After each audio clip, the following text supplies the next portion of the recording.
छोटी सी कहानी सुन लेते हैं। कहानी समझ लीजिए या घर घर की बात समझ लीजिए, बात एक ही है।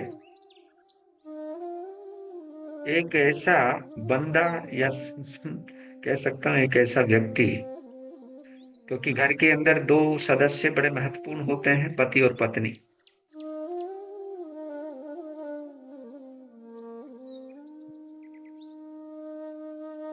तो पति नौकरी पेशे वाला था, मतलब अच्छी जॉब करता था। और उसकी जो पत्नी थी वो बिल्कुल घरेलू थी। उसका काम कपड़े धोना, खाना पकाना, बिस्तर लगाना, घर की सफाई करना, बच्चों को अच्छी शिक्षा देना, घर के बड़े बूढ़ों का ध्यान रखना और घर में आए हुए मेहमानों का स्वागत करना। ये कितने काम गिनाए। इसको हाउस वाइफ भी कहते हैं, घरेलू महिला भी कहते हैं। लेकिन उस पति को ये था कि जो मेरी बीवी करती है तो नौकरानी भी कर सकती है, कोई किसी को भी नौकर रख लूंगा या नौकरानी रख, वो भी कर सकती है। इसलिए उसको बार बार जलील भी कर देता था। वो एक दो बार कह भी चुका था कि तुझे इस घर की जरूरत है, घर को तेरी कोई जरूरत नहीं है। मतलब ये शब्द कितने चुभने वाले होंगे। एकदम सुबह सुबह निकल जाना कि ये काम कर लेना, ये काम कर लेना। उसे बार बार ये जता देता था कि तेरी कोई औकात नहीं है। मतलब कहने का भाव ये है।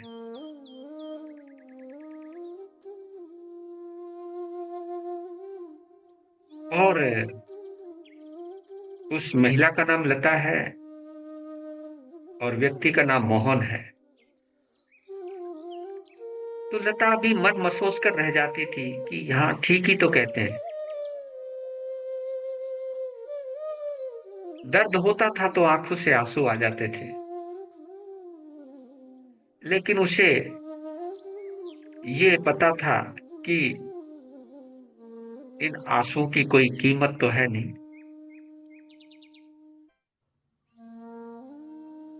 फिर और भी गहराई में चली जाती थी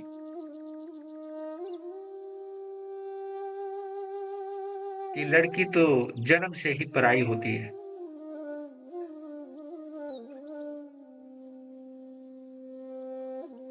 मायके में भी जन्म होता है तो यही सोच करके होता है कि पराया धन है।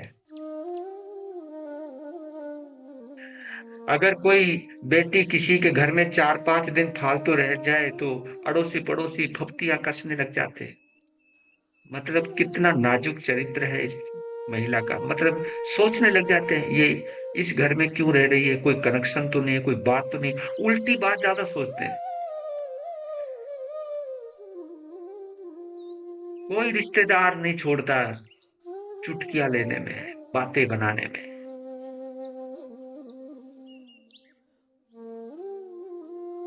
तो मोहन का फोन आया, शाम के वक्त मैं आज रात को देर से आऊंगा और खाना भी मुझे बाहर ही खाना है। लता समझ भी गई कि खाना ही नहीं बाहर खाएगा, बंदा पिएगा भी बाहर। पहले तो इन बातों को लेकर के रोज घर में कलेश भी हो जाता था। उनको कहती भी थी कि आप समय पर आया करो, ये क्यों बार बार बाहर रह जाते हो आप। तो वो एक शब्द कह के चुप करा देता था, देख बात सुन, मैं कमाता हूं, मेरी मर्जी, कभी आऊं। और अपनी औकात में रहो तुम, ज्यादा बोलने की जरूरत नहीं।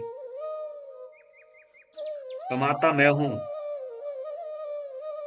तुझे काम करना है तो कर, तेरा दिल लगता तो रह, नहीं लगता तो जा। ये मत सोचना कि तेरे बिना या कोई काम रुक जाएगा।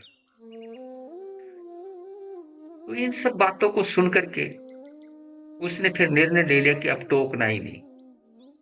ये देखिए किस तरह दूरियां भी बढ़ती हैं, और दूरियां हमेशा तब बढ़ती है जब हम किसी को ये समझते ये किसी काम का नहीं है।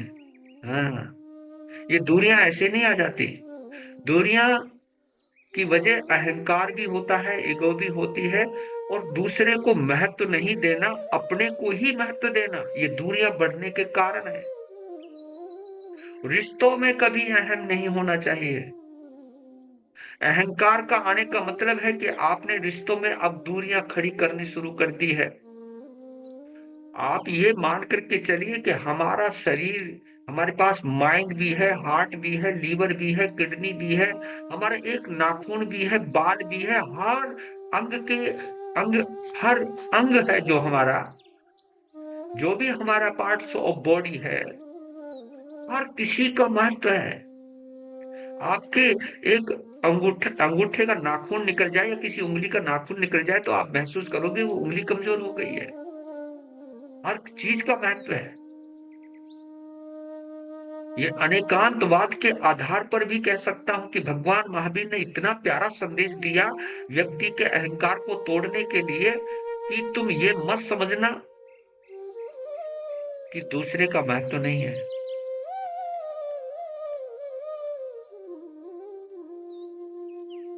एक दो दिन के बाद लता की तबीयत खराब हो गई। उसने नापा थर्मामीटर से तो बुखार आया। लता ने घर पर ही रखी दवा ले ली, उसे लेकर के जैसे तैसे नाश्ता बनाया, बच्चों का टिफिन लगाया और कमरे में जाकर के लेट गई।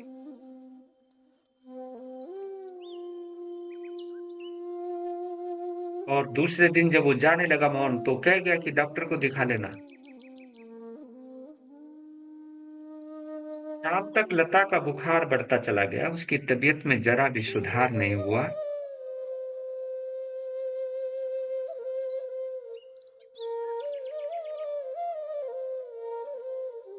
सासू माँ का, यानी लता की सासू का और मोहन की माँ का फोन मोहन को गया कि बहू की तबीयत ठीक नहीं है, ज्यादा खराब हो रही है,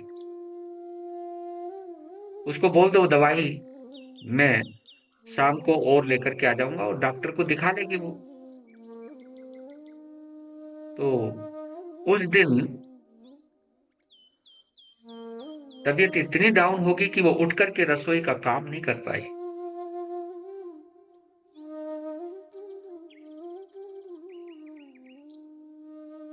उस दिन सासू माँ ने रोटी बनाई। रोटी बना करके सास ने भी सुना दी कि बेटा चाहे तबीयत कैसी भी खराब हो, रसोई का काम कर लेना चाहिए। हाँ, रसोई का काम करना चाहिए। यानी उसने भी ये जता दिया कि औरत लेटी हुई अच्छी नहीं रहती, जबकि ये मालूम है वो बेचारी की तबीयत खराब है, जब मजबूरी होती है तभी वो लेटी है।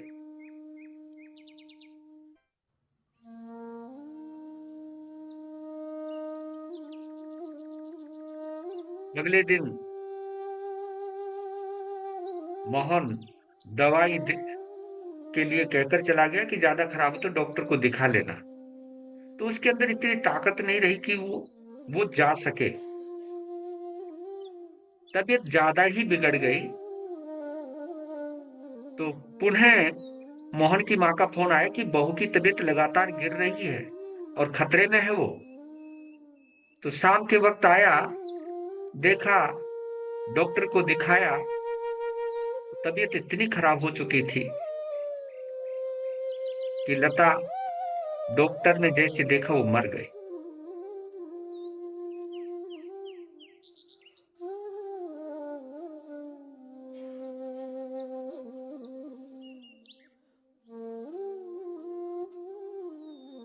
मरने के बाद जो भी क्रियाक्रम होता है वो सब हुआ।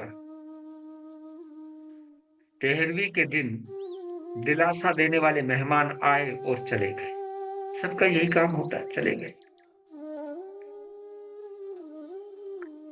अब मोहन को जल्दी दफ्तर जाना था। लेकिन घर के बहुत सारे काम पड़े थे। आज पता चला कि लता क्या क्या करती थी। क्योंकि हम कभी कभी काम नहीं करते, मेरे को सब काम एज इट इज सब कुछ मिल जाता है, तो हम उस चीज को भूल जाते हैं। आज पता चला कि उस लता की घर को कितनी जरूरत थी। नहीं तो पहले कहते थे कि तुझे इस घर की जरूरत है, घर को जरूरत नहीं तेरी। लेकिन आज उसको पता चला कि उसकी कितनी जरूरत थी, कि आज वो सामान ढूंढ रहा है, अपना बैग ढूंढ रहा है, अपनी चीजें ढूंढ रहा है, तो उसे मिल नहीं रही है। और कहीं टिफिन लगाना है, कहीं कुछ करना है, कभी कुछ करना है, बच्चों की दवा, बच्चों का बस्ता, बच्चों का काम, उसके उसके कपड़े, उसके रुमाल, उसकी बटुआ, उसके बैग, उसकी फाइलें। वो तो इतना डिस्टर्ब हो गया कि भैया 10 दिन के अंदर पता चल गया कि घरेलू महिला पे घर कैसे चलता है। आज 13वीं के बाद, 13 दिन बाद आज उसे लता की याद आई, लेकिन हाथ से जा चुकी थी। जब महत्व उसको उसका समझना था तब समझा नहीं। आज याद आई कि अब तो घर पर कोई मेरा इंतजार करने वाला भी नहीं रहा।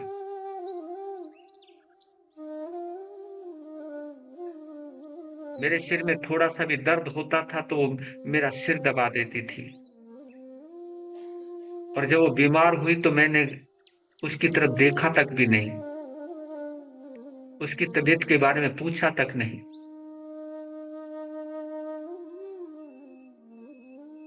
आज दिल से यही टीस भी निकली, यही आवाज भी निकली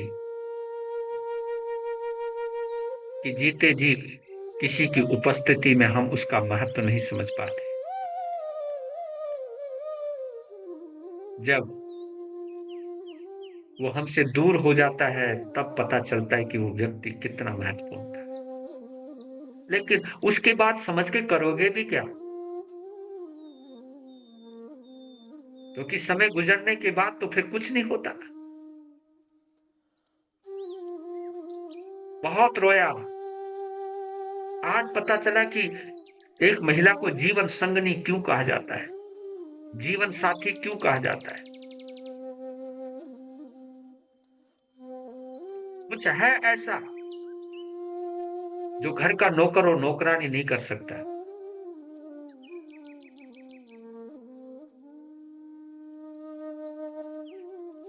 लेकिन अब क्या हो सकता है?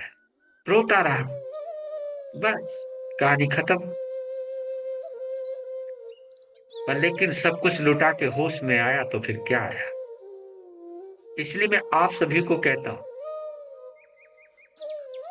किसी को महत्वहीन नहीं समझना। ये नहीं समझना कि इसकी कोई इंपॉर्टेंस नहीं है। जितना महत्व देना सीख जाओगे, भगवान महावीर ने विनय धर्म के माध्यम से, इसलिए विनय को धर्म कहा है। जब हम किसी के महत्व को समझते हैं तो हमारे अंदर विनम्रता आती है, या विनम्रता आती है तब हम जाकर के किसी का महत्व समझते हैं। अहंकार एक ऐसी बीमारी है जो हमें किसी का महत्व नहीं समझने देती। तो धन्यवाद। और इसी के साथ